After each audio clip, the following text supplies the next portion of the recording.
The Sleeper Awakes by H.G.Wells. Chapter 12. Ostrog. Graham could now take a clearer view of his position. For a long time yet he wandered, but after the talk of the old man, his discovery of this Ostrog was clear in his mind as the final, inevitable decision. One thing was evident. Those who were at the headquarters of the revolt had succeeded very admirably in suppressing the fact of his disappearance. But every moment he expected to hear the report of his death or of his recapture by the council. Presently a man stopped before him. "Have you heard?" he said. "No," said Graham, starting. "Near a dozen," said the man. "A dozen men," and hurried on. A number of men and a girl passed in the darkness, gesticulating and shouting, "Capitulated! Given up! A dozen of men! 2 dozen of men! Ostrog, hurrah! Ostrog, hurrah!" These cries receded, became indistinct. Other shouting men followed. For a time his attention was absorbed in the fragments of speech he heard. He had a doubt whether all were speaking English. Scraps floated to him, scraps like pidgin English, like nigger dialect, blurred and mangled distortions. He dared accost no one with questions. The impressions the people gave him jarred altogether with his preconceptions of the struggle and confirmed the old man's faith in Ostrog. It was only slowly he could bring himself to believe that all these people were rejoicing at the defeat of the council, that the council which had pursued him with such power and vigor was after all the weaker of the two sides in conflict. And if that was so, how did it affect him?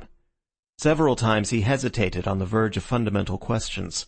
Once he turned and walked for a long way after a little man of rotund, inviting outline, but he was unable to master confidence to address him.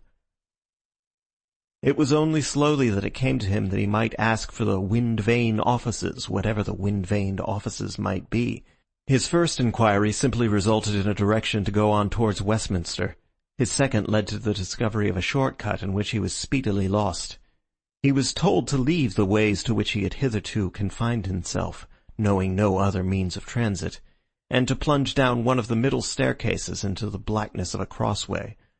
Thereupon came some trivial adventures, chief of these an ambiguous encounter with a gruff-voiced invisible creature speaking in a strange dialect that seemed at first a strange tongue, a thick flow of speech with the drifting corpses of English words therein, the dialect of the latter-day vile. Then another voice drew near, a girl's voice singing tra-la-la, tra-la-la. She spoke to Graham, her English touched with something of the same quality. She professed to have lost her sister. She blundered needlessly into him, he thought, caught hold of him and laughed. But a word of vague remonstrance sent her into the unseen again. The sounds about him increased. Stumbling people passed him, speaking excitedly. "They have surrendered! The council! Surely not the council! They are saying so in the ways!" The passage seemed wider. Suddenly the wall fell away. He was in a great space, and people were stirring remotely. He inquired his way of an indistinct figure. "Strike straight across," said a woman's voice. He left his guiding wall, and in a moment had stumbled against a little table on which were utensils of glass. Graham's eyes, now attuned to darkness, made out a long vista with tables on either side. He went down this. At one or two of the tables he heard a clang of glass and a sound of eating. There were people then cool enough to dine, or daring enough to steal a meal in spite of social convulsion and darkness. Far off and high up he presently saw a pallid light of a semicircular shape. As he approached this, a black edge came up and hid it. He stumbled at steps and found himself in a gallery. He heard a sobbing, and found 2 scared little girls crouched by a railing. These children became silent at the near sound of feet. He tried to console them, but they were very still until he left them. Then, as he receded, he could hear them sobbing again. Presently he found himself at the foot of a staircase and near a wide opening. He saw a dim twilight above this, and ascended out of the blackness into a street of moving ways again. Along this a disorderly swarm of people marched shouting. They were singing snatches of the song of the revolt, most of them out of tune. Here and there torches flared, creating brief hysterical shadows. He asked his way and was twice puzzled by that same thick dialect. His third attempt won an answer he could understand. He was 2 miles from the wind-vane offices in Westminster, but the way was easy to follow. When at last he did approach the district of the Wind-Vane offices, it seemed to him, from the cheering processions that came marching along the ways, from the tumult of rejoicing, and finally from the restoration of the lighting of the city, that the overthrow of the council must already be accomplished, and still no news of his absence came to his ears. The re-illumination of the city came with startling abruptness. Suddenly he stood blinking. All about him men halted, dazzled, and the world was incandescent. The light found him already upon the outskirts of the excited crowds that choked the ways near the Wind-Vane offices, and the sense of visibility and exposure that came with it turned his colourless intention of joining Ostrog to a keen anxiety. For a time he was jostled, obstructed, and endangered by men hoarse and weary with cheering his name, some of them bandaged and bloody in his cause. The frontage of the Wind-Vane offices was illuminated by some moving picture, but what it was he could not see, because in spite of his strenuous attempts, the density of the crowd prevented him approaching it. From the fragments of speech he caught, he judged it conveyed news of the fighting about the council house. Ignorance and indecision made him slow and ineffective in his movements.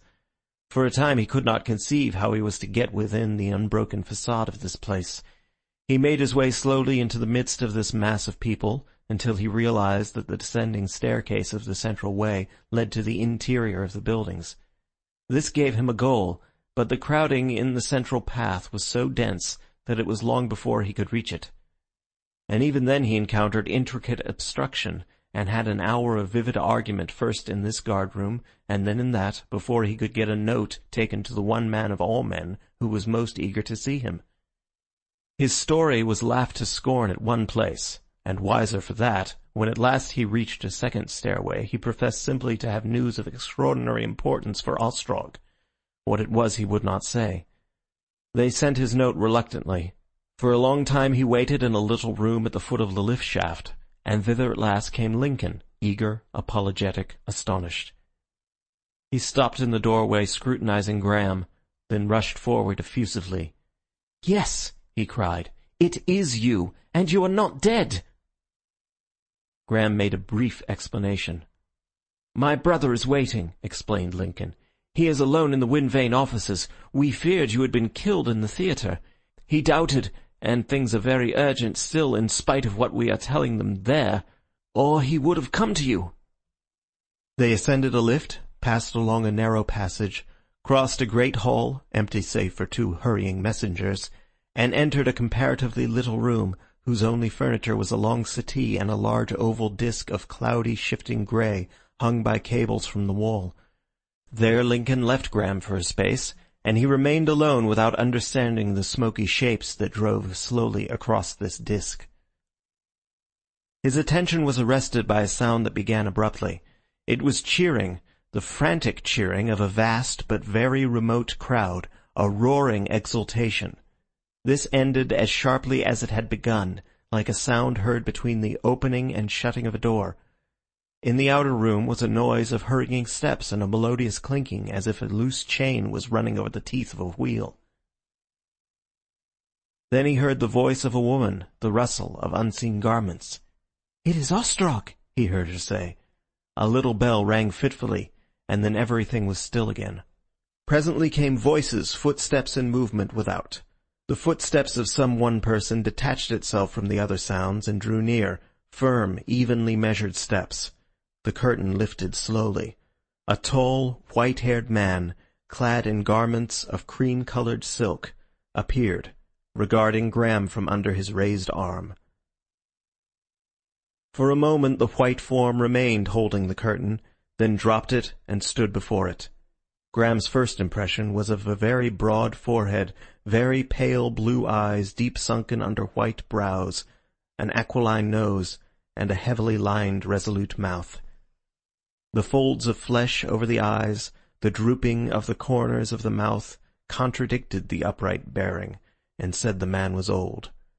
Graham rose to his feet instinctively, and for a moment the 2 men stood in silence, regarding each other.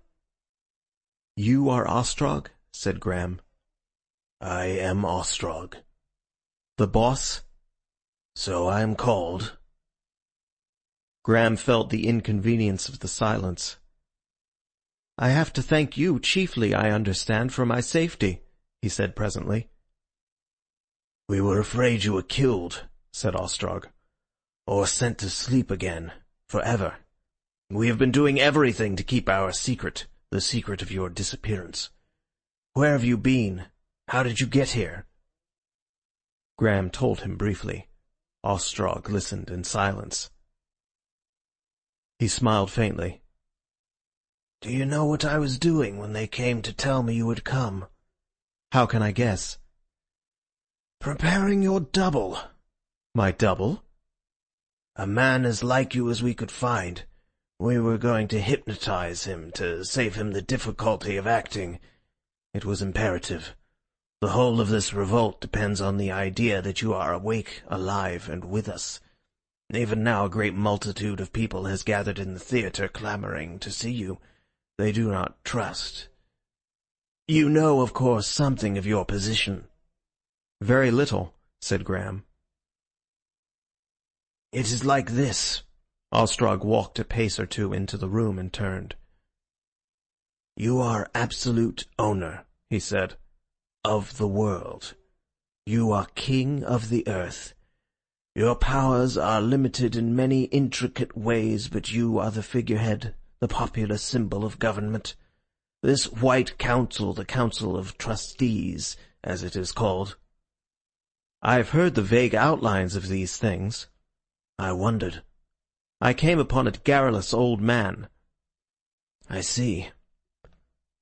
Our masses, the word comes from your days. You know, of course, that we still have masses. Regard you as our actual ruler, just as a great number of people in your days regarded the crown as the ruler. They are discontented, the masses all over the earth, with the rule of your trustees. For the most part it is the old discontent, the old quarrel of the common man with his commonness, the misery of work and discipline and unfitness. But your trustees have ruled ill. In certain matters, in the administration of the labour companies, for example, they have been unwise. They have given endless opportunities. Already we of the popular party were agitating for reforms. When your waking came. If it had been contrived, it could not have come more opportunely." He smiled. "The public mind, making no allowance for your years of quiescence, had already hit on the thought of waking you and appealing to you, and flash!" He indicated the outbreak by a gesture, and Graham moved his head to show that he had understood. "The council muddled, quarreled. They always do. They could not decide what to do with you. You know how they imprisoned you?" I see. And now we win?" "We win. Indeed we win. Tonight, in 5 swift hours, suddenly we struck everywhere. The Wind Vane people, the Labour Company and its millions, burst the bonds. We got the pull of the airplanes." "Yes," said Graham. "That was, of course, essential, or they could have got away. All the city rose. Every third man almost was in it. All the blue, all the public services, save only just a few aeronauts and about half the red police. You were rescued, and their own police of the ways, not half of them could be massed at the council house, have been broken up, disarmed, or killed. All London is ours, now. Only the council house remains. Half of those who remained to them of the red police were lost in that foolish attempt to recapture you. They lost their heads when they lost you. They flung all they had at the theatre. We cut them off from the council house there. Truly tonight has been a night of victory. Everywhere your star has blazed. A day ago, the White Council ruled as it has ruled for a gross of years, for a century and a half of years, and then, with only a little whispering, a covert arming here and there, suddenly, so. "I am very ignorant," said Graham. "I suppose I do not clearly understand the conditions of this fighting. If you could explain, where is the council? Where is the fight?" Ostrog stepped across the room, something clicked, and suddenly, save for an oval glow, they were in darkness. For a moment Graham was puzzled. Then he saw that the cloudy grey disk had taken depth and colour, had assumed the appearance of an oval window looking out upon a strange, unfamiliar scene. At the first glance he was unable to guess what this scene might be. It was a daylight scene, the daylight of a wintry day, grey and clear. Across the picture, and halfway as it seemed between him and the remoter view, a stout cable of twisted white wire stretched vertically. Then he perceived that the rows of great wind-wheels he saw, the wide intervals, the occasional gulfs of darkness, were akin to those through which he had fled from the council-house. He distinguished an orderly file of red figures marching across an open space between files of men in black, and realized before Ostrog spoke that he was looking down on the upper surface of latter-day London. The overnight snows had gone. He judged that this mirror was some modern replacement of the camera obscura, but that matter was not explained to him. He saw that though the file of red figures was trotting from left to right, yet they were passing out of picture to the left. He wondered momentarily, and then saw that the picture was passing slowly, panorama fashion, across the oval. "In a moment you will see the fighting," said Ostrog at his elbow. "Those fellows in red you notice are prisoners. This is the roof space of London. All the houses are practically continuous now. The streets and public squares are covered in. The gaps and chasms of your time have disappeared." Something out of focus obliterated half the picture. Its form suggested a man. There was a gleam of metal, a flash, something that swept across the oval as the eyelid of a bird sweeps across its eye, and the picture was clear again. And now Graham beheld men running down among the windwheels, pointing weapons from which jetted out little smoky flashes. They swarmed thicker and thicker to the right, gesticulating. It might be they were shouting, but of that the picture told nothing. They and the windwheels passed slowly and steadily across the field of the mirror. "Now," said Ostrog, "comes the council house," and slowly a black edge crept into view and gathered Graham's attention. Soon it was no longer an edge but a cavity, a huge blackened space amidst the clustering edifices, and from it thin spires of smoke rose into the pallid winter sky. Gaunt, ruinous masses of the building, mighty truncated piers and girders, rose dismally out of this cavernous darkness, and over these vestiges of some splendid place, countless minute men were clambering, leaping, swarming. "This is the council house," said Ostrog. "Their last stronghold, and the fools wasted enough ammunition to hold out for a month in blowing up the buildings all about them to stop our attack. You heard the smash? It shattered half the brittle glass in the city." And while he spoke, Graham saw that beyond this area of ruins, overhanging it and rising to a great height, was a ragged mass of white building. This mass had been isolated by the ruthless destruction of its surroundings. Black gaps marked the passages the disaster had torn apart. Big holes had been slashed open, and the decoration of their interiors showed dismally in the wintry dawn, and down the jagged walls hung festoons of divided cables and twisted ends of lines and metallic rods. And amidst all the vast details moved little red specks, the red-clothed defenders of the council. Every now and then faint flashes illuminated the bleak shadows. At the first sight it seemed to Graham that an attack upon this isolated white building was in progress, but then he perceived that the party of the revolt was not advancing, but sheltered amidst the colossal wreckage that encircled this last ragged stronghold of the red-garbed men, was keeping up a fitful firing. And not 10 hours ago he had stood beneath the ventilating fans in a little chamber within that remote building, wondering what was happening in the world. Looking more attentively as this warlike episode moved silently across the center of the mirror, Graham saw that the white building was surrounded on every side by ruins, and Ostrog proceeded to describe in concise phrases how its defenders had sought by such destruction to isolate themselves from a storm. He spoke of the loss of men that huge downfall had entailed in an indifferent tone. He indicated an improvised mortuary among the wreckage, showed ambulances swarming like cheese mites along a ruinous groove that had once been a street of moving ways. He was more interested in pointing out the parts of the council house, the distribution of the besiegers. In a little while, the civil contest that had convulsed London was no longer a mystery to Graham. It was no tumultuous revolt had occurred that night, no equal warfare, but a splendidly organized coup d'etat. Ostrog's grasp of details was astonishing. He seemed to know the business of even the smallest knot of black and red specks that crawled amidst these places. He stretched a huge black arm across the luminous picture, and showed the room whence Graham had escaped, and across the chasm of ruins the course of his flight. Graham recognized the gulf across which the gutter ran, and the wind-wheels where he had crouched from the flying machine. The rest of his path had succumbed to the explosion. He looked again at the council house, and it was already half hidden, and on the right a hillside with a cluster of domes and pinnacles, hazy, dim, and distant, was gliding into view. "And the council is really overthrown?" he said. "Overthrown," said Ostrog.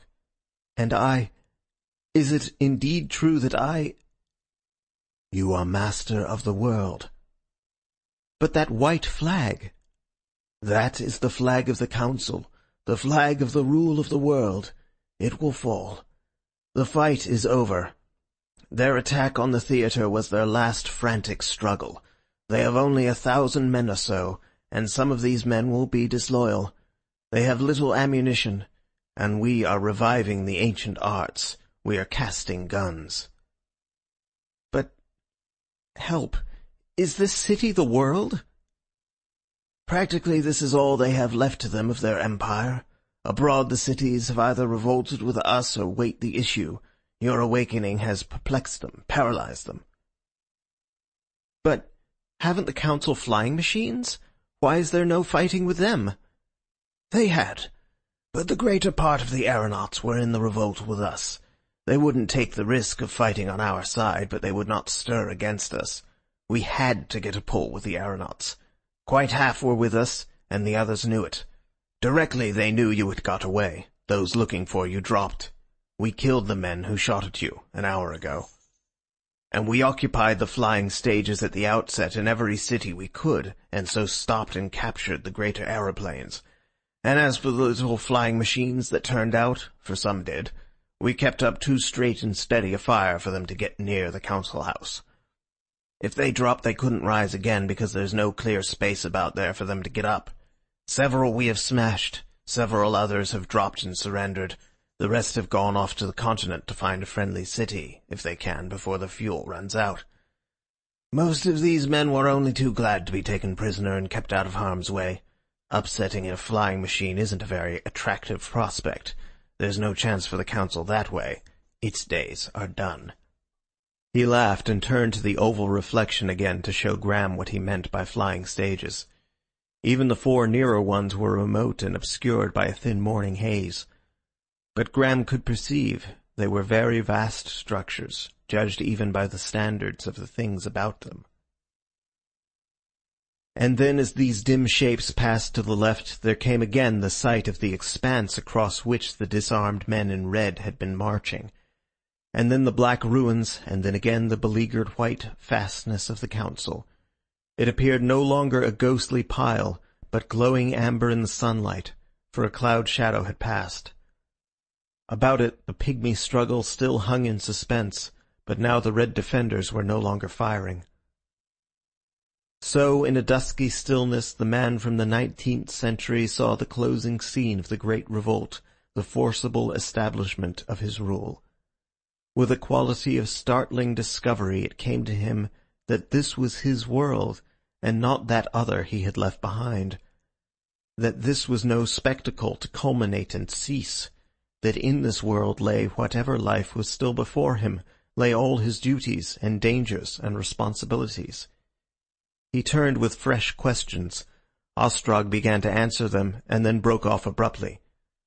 "But these things I must explain more fully later. At present there are duties. The people are coming by the moving ways towards this ward from every part of the city. The markets and theatres are densely crowded. You are just in time for them. They are clamoring to see you. And abroad they want to see you. Paris, New York, Chicago, Denver, Capri. Thousands of cities are up and in a tumult, undecided, and clamoring to see you. They have clamored that you should be awakened for years, and now it is done they will scarcely believe. But surely I can't go. Ostrog answered from the other side of the room, and the picture on the oval disc paled and vanished as the light jerked back again.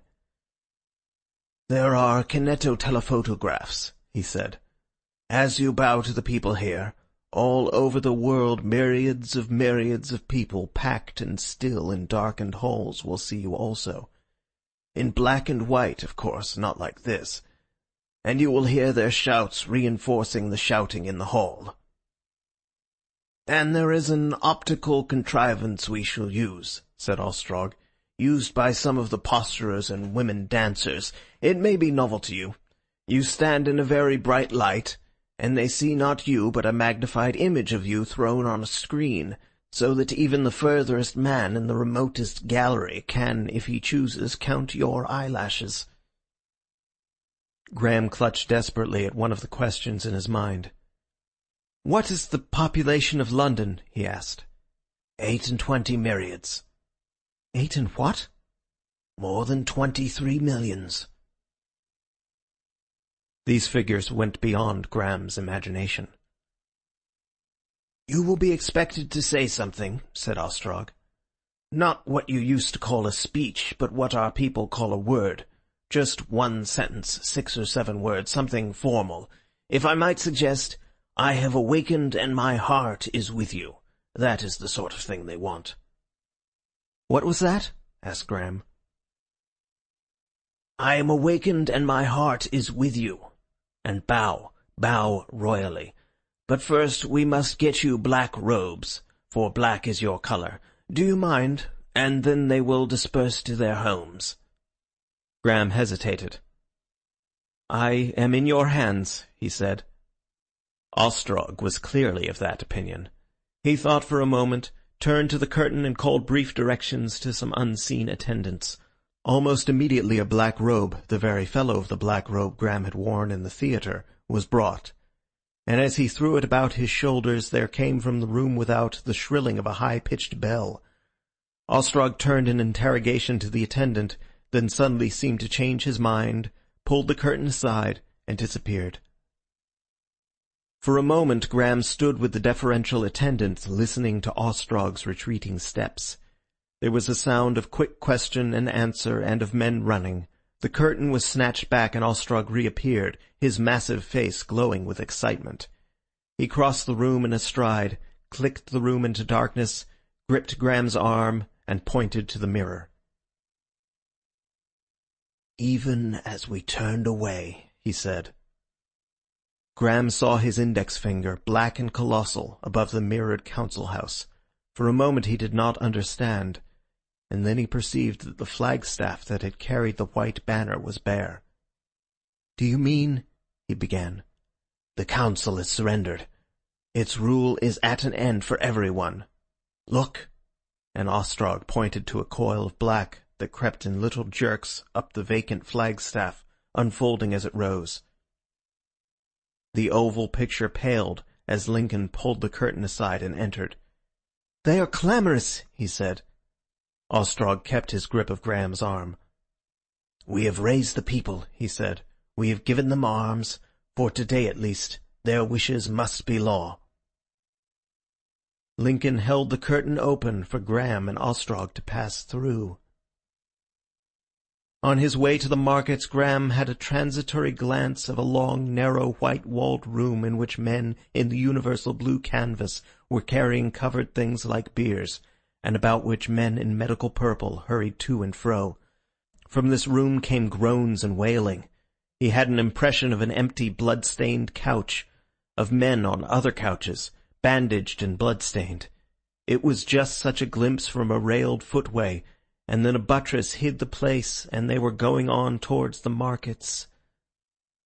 The roar of the multitude was near now. It leapt to thunder.